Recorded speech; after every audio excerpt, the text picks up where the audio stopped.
Kong Hefa Choy sa inyong lahat mga kabugtong, ngayong araw po ng Martes, February 17 ay nagdesisyon po kaming magpamilya na sa dagat na po namin i-celebrate ang Chinese New Year. Dito na namin dinala ang aming almusal.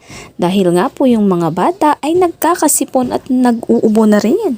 Kaya nga naman, nagdesisyon na kami na dito na kami maligo. Nagtimpla na rin po ako ng kanilang kape sa amin na mag-asawa at yung sa kanila naman ay chocolate drink. Ayan. Diba? Nilalamig agad yung aking mga chikiting. Ayan si Kuya. Eto naman si Baby Nini. Eto naman po ang aking niece.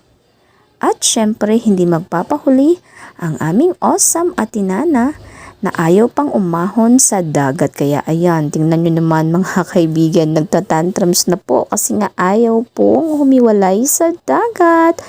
Pero syempre pagkatapos po ng aming maikling almusal sa dagat, agad-agad na rin po kaming umuwi sapagkat marami pa po kaming gagawin sa aming bahay. O diba? Holiday well spent with the family. Yun lang. Maraming salamat po. Kong Hefa Choy. Bye!